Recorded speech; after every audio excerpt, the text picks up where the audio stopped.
ఫీజులు కట్టలేని పరిస్థితిలో పేద మధ్యతరగతి వాళ్ళు ఉన్నారు. సర్కార్ స్కూల్ పోదామంటే స్కూల్ ఉంటే టీచర్ ఉండదు, టీచర్ ఉండే బల్పం ఉండదు అన్నటువంటి పరిస్థితి సర్కార్ స్కూళ్ళలో ఉన్నది. మరి ఎట్లా చదివించుకోవాలి పేదవాళ్ళు పిల్లల్ని? 3 పార్టీలు ఉన్నాయి కరెక్టే, 30 ఏళ్ల నుంచి రాజ్యం వెళ్తున్నారు కరెక్టే, కానీ పిల్లలు చదువుకోవాలంటే అవకాశం ఇవ్వనటువంటి పార్టీలు ఉండి ఏక లేవేందుకు. అందుకే ఇవాళ తెలంగాణలో ఒక కొత్త రాజకీయ శక్తి రావాలనే మీ ఆడబిడ్డగా మీ పిల్లల చదువుల బాధ్యతలను నేను తీసుకుంటా అని చెప్పి ఇవాళ తెలంగాణ రక్షణ సేన పెట్టుకొని మీ ముందుకు రావడం జరిగింది. అదేవిధంగా ఇవాళ ఇన్ని పార్టీలు ఉన్నాయి, ఇంతమంది పెద్ద పెద్ద నాయకులు ఉన్నారు, కానీ ఎక్కడికన్నా ఒక ప్రైవేట్ హాస్పిటల్ పోతే యాక్సిడెంట్ అయితే లక్షలు ఖర్చు అయితే ఏమొస్తున్నది ప్రభుత్వం నుంచి ఒకసారి ఆలోచించాం. దవాఖానకు పోయేటట్టుందా సర్కారు దవాఖానకు? ఆడికి పోతే సూది ఉంటే దూది ఉండదు, దూది ఉంటే సూది ఉండదు. మరి సర్కారు దవాఖానలో అవకాశం ఇయ్యరు, ప్రైవేట్ దవాఖానకు పోదామంటే స్తోమత లేదు. ఏం చేయాలి తెలంగాణ ప్రజలు? ఆ పరిస్థితి మారాలంటే ఒక కొత్త రాజకీయ శక్తి, అది కూడా మీ ఆడబిడ్డ రావాలి. ఎందుకంటే ఒక తల్లికి తెలుస్తుంది బిడ్డ చదువుకోవాలంటే ఎంత తల్ల తిరుగుతుందో ఒక తల్లికి తెలుస్తుంది. నాకెవరికన్నా ఇంట్లో ఆరోగ్యం బాగాలేకపోతే ఎంత బాగుంటుందో ఆ ఇంటి ఆడబిడ్డకు తెలుస్తుంది. కాబట్టి ఇవాళ నేను ఒక అడుగు ముందుకేసిన, ఎవరి మీద నమ్మకంతో? మా తెలంగాణ ఆడబిడ్డల మీద నమ్మకంతో ఒక అడుగు ముందుకేసిన. ఇన్ని పెద్ద పెద్ద పార్టీలు ఉన్నాయి, తెలంగాణలో మార్పు రాలే. ఖచ్చితంగా వచ్చినటువంటి కొత్త పార్టీతోని మార్పు తీసుకొని వస్తాం. ఇవాళ సంగారెడ్డిలో ఇంత చరిత్ర ఉన్న సంగారెడ్డిలో నేను మీ అందరికీ మాటిస్తున్నా, ఖచ్చితంగా రాబోయే ఎన్నికలలో టీఆర్ఎస్ పార్టీ అధికారంలోకి వస్తుంది. వచ్చిన తర్వాత మీకు ఉచిత విద్య ఉచిత వైద్యం ఇవ్వకపోతే, నన్ను ఉచిత విద్య ఉచిత వైద్యం ఇవ్వకపోతే ఇదే తెలంగాణ తెల్లాపూర్ శాసనం దగ్గర నన్ను కట్టేసి రాళ్లతో కొట్టనని కూడా మీకు చెప్తున్నా. ఎందుకంటే ఏదేదో స్టేట్మెంట్ కోసం చెప్తలేను, బాధతో చెప్తున్నా, దుఃఖంతో చెప్తున్నా. నేను కూడా తెలంగాణ ఉద్యమంలో ఉరికిరికి కొట్లాడిన దాన్నే, ముంగటుని కొట్లాడిన దాన్నే.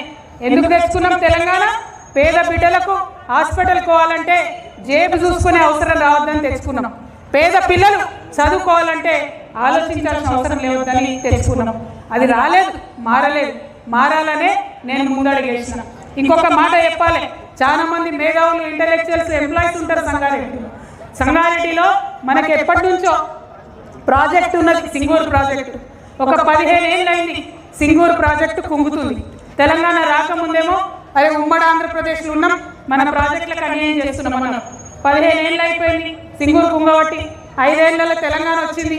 మరి ఇక్కడ నుంచే మొట్టమొదటి ఇరిగేషన్ శాఖ మంత్రి ఉమ్మడి మెదక్ జిల్లా నుండి ఆనాడు హరీష్ రావు గారు ఉండే. మరి హరీష్ రావు గారు ఉండి కూడా సింగూరు కుంగుతుంటే ఆలోచన చేయలే, ఒక్క రూపాయి కూడా ఇయ్యలే. ఇవాళ సింగూరు మీద ఆధారపడి 60,000 ఎకరాలు రైతులు ఉంటారు, వ్యవసాయం చేసుకుంటారు. హైదరాబాద్ నగరానికి తాగునీళ్ళు కావాలంటే సింగూరు నుండి రావాలి. ఆనాడేమో ఆంధ్రని తిరిగి, మరి మనం వచ్చినాక ఏమైంది? ఎందుకు మంచిగా చేసుకోలేదు సింగూరు? తప్పా కాదా? చేయాలన్నా వద్దా? తెచ్చుకున్నదే తెలంగాణ నీళ్ల కోసం, నిధుల కోసం, నియామకాల కోసం. మరి నీళ్ల విషయంలో అన్యాయం చేస్తుంది. ఇప్పటికీ సింగూరు కుంగుతూనే ఉన్నది. 2016-18 మా ప్రెస్ మిత్రులకు గుర్తుంటుంది, సింగూరు మొత్తం ఎండిపోయింది వానలు లేక. ఆనాడు రిపేర్ చేసే అవకాశం ఉండే, కానీ చేయలే. ఇప్పుడు ఏమైతుంది పరిస్థితి? ఇవాళ బంద్ పెట్టి నిండా ఉన్న సింగూరుని ఖాళీ చేసి రిపేర్ చేసే పరిస్థితి వస్తుంది. ఎందుకు ఇట్లా డబుల్ ఖర్చులు? శ్రద్ధ లేని వ్యవహారం, శ్రద్ధ లేని పని, ప్రేమ లేని పని.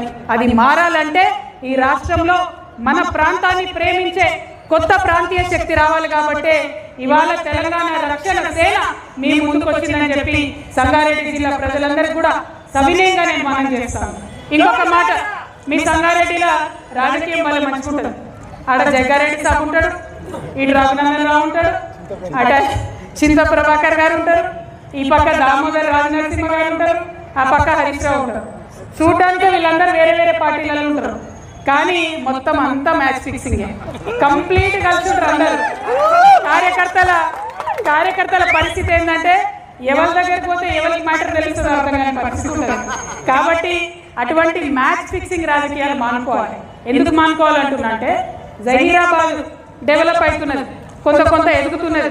అక్కడ స్మార్ట్ సిటీ ప్రోగ్రామ్ తెలుసుకున్నాం కష్టపడి. తర్వాత నిమ్స్ వచ్చింది, భూసేకరణ చేసింది, అక్కడ పరిశ్రమలు వస్తున్నాయి. ఇప్పుడు అక్కడ బుల్లెట్ ట్రైన్ ఇస్తామని కేంద్ర ప్రభుత్వం డిపిఆర్లో మొదలు చెప్పింది. మొన్న కొత్తగా వచ్చిన డిపిఆర్లో బుల్లెట్ ట్రైన్ లేదు. మరి ఇంత రఘునందన్ రావు నోరేసుకొని అన్నిటికీ వస్తూ ఉంటాడు కదా, ఏమై రఘునందన్ రావు గారు ఎంపీ గారు ఏమైంది డిపిఆర్లో బుల్లెట్ ట్రైన్ జైరాబాద్ రాకపోతే నీ నోటికి తాళం ఎందుకు పడ్డది? మరి ప్రతిపక్షాలు ఏమైనాయి? ఎందుకు ఇవాళ బీజేపీ నిలదీస్తలేరు? మ్యాచ్ ఫిక్సింగ్ రాజకీయాలతోని మన ప్రాంతానికి నష్టం జరుగుతుంటే చూస్తూ ఊరుకుంటే వేరే ఎవరన్నా ఊరుకుంటారు, కానీ మేము మాత్రం ఊరుకోము. టీఆర్ఎస్ పార్టీ ఆధ్వర్యంలో ఖచ్చితంగా జహీరాబాద్లో బుల్లెట్ ట్రైన్ వచ్చేదాకా కూడా నిలదీస్తూనే ఉంటాం, కొట్లాడుతూనే ఉంటాం. అట్లనే పటాన్ చెరువుకు ఎంఎంటీఎస్ చేస్తామన్నారు ట్రైన్. ఎందుకంటే పటాన్ చెరువులంతా పాపం హైదరాబాద్లో ఎక్కువ పని చేసుకుంటారు. ట్రైన్ వస్తే పేదవాళ్ళకి సౌకర్యం ఉంటుంది. వస్తుందంటిరి, ఇల్లు తీసుకుంటారు, పేదవాళ్ళని ఇంట్లోకి వెళ్ళి బయట వేసిరి, కాంపెన్సేషన్ ఇవ్వలేదు, ఇంతవరకు కూడా ట్రైన్ రాలేదు. మరి దానికి జవాబుదారి ఎవరు? అడిగేటోళ్ళు ఎవరు? పటాన్ చెరువు ఎమ్మెల్యే ఉంటే ఏ పార్టీలు ఉన్నాడో ఎవరికి తెలియదు. సంగారెడ్డిలో ఒక పార్టీ ఎమ్మెల్యే గెలుస్తాడు, ఇంకో పార్టీ వాళ్ళు ఇనాగ్రేషన్ చేస్తారు. ఇక్కడ ఏం అర్థం కాదు. ఆందోళన మనకు మంత్రి పదవి వచ్చింది, రాక మంత్రి పదవి వచ్చింది ఆందోళనలో, కానీ ఆనందపడదామంటే వాళ్ళ బామర్ది గారు సింగూరు కింద ఉన్న ఎఫ్టీఎల్ లోపల ఉన్న 200 ఎకరాల ల్యాండ్ మంత్రి గారి యొక్క బామర్ది గారు కబ్జా పెడుతున్నారు. ఎవరు అడగరు? హరీష్ రావు గారు అడగరు, జగ్గారెడ్డి గారు అడగరు, ఏ పార్టీలో అడగరు. అందరు కలిసి ఏంటంటే ప్రజలకు ఇవ్వాల్సిన ఇయ్యరు, వాళ్ళు మాత్రం రాజకీయంగా ఎదుగుతారు, ఆర్థికంగా ఎదుగుతారు. ఈ రాజకీయం సంగారెడ్డిలో మారాల్సిందే. ఖచ్చితంగా సంగారెడ్డిలో ఒక కొత్త ఒరవడి సృష్టిస్తాం, మంచి రాజకీయానికి మార్గం వేస్తాం.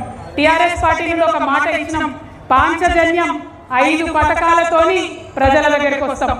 మొదటిది ఉచిత విద్య. ప్రైవేట్ అయినా సరే, మీ పిల్ల ఎంత చదువుకున్నా సరే మీ జేబులకెళ్ళి ₹1 ఖర్చు పెట్టకుండా చూసుకునే బాధ్యత నాది అని మాట ఇస్తా ఉన్నా. రెండవది ఉచిత వైద్యం. ఎన్ని లక్షలు ఖర్చు అయినా, ఎంత పెద్ద రోగం వచ్చినా మన తెలంగాణలో ఏ ప్రైవేట్ హాస్పిటల్కి మీరు పోయినా రాజాల లెక్క తీసుకుపోవాలి, వైద్యం చేయాలి, ఇంటికి పంపించాలి, మాట ఇస్తా ఉన్నాం. ఉచిత వైద్యం ఖచ్చితంగా ఇస్తాం. ఇక మూడవది వ్యవసాయం. ఇవాళ రైతన్నలు కల్లాల దగ్గర రైతులు కష్టాలు పడుతుంటే, గుండె ఆగిపోతుంటే అడిగేటటువంటి గుండె ధైర్యం ఏ ఒక్క నాయకుడు కూడా లేదు. చాలా ఇబ్బందులు పడుతున్నారు రైతులు. వారి ఇబ్బందులను తీర్చే విధంగా ముందుండి టీఆర్ఎస్ పార్టీ నాయకులను కొట్లాడతాం. రేపు మీ దయ వల్ల అధికారంలోకి వచ్చిన తర్వాత ప్రతి ఆఫీసులో, అది ఎంఆర్ఓ ఆఫీస్ అయినా, కలెక్టర్ ఆఫీస్ అయినా, రైతుకు సపరేట్గా టేబుల్ ఉంటుంది, ఒక కౌంటర్ ఉంటుంది. అక్కడ పోయి సార్ మా వడ్లు కొంటలేరంటే జవాబుదారీగా ఉండేటటువంటి ప్రభుత్వం నడుస్తుందని కూడా మీకు తెలియజేస్తా ఉన్నా. ఇక 4వ అంశం, మా యువ మిత్రులకు, ఆడపిల్లలు మగపిల్లలు అందరూ చదువుకుంటున్నారు. ఇవాళ ఉద్యోగాలు చేసుకోలేని పరిస్థితి, వ్యాపారాలు పెట్టుకోలేని పరిస్థితి. మేము అధికారంలోకి రాగానే 4 లక్షల ఉద్యోగాలు ఒకటే నోటిఫికేషన్ మొదటి సంవత్సరమే ఇస్తామని హ్యాపీగా తెలియజేస్తున్నాం. అదేవిధంగా వ్యాపారాలు చేసుకోవాలనే పిల్లలకి 2 లక్షల నుంచి 20 కోట్ల వరకు కూడా బ్యాంకులతో సంబంధం లేకుండా డైరెక్ట్గా రుణం ప్రభుత్వం ఇస్తుంది. మీరు పెట్టుకునే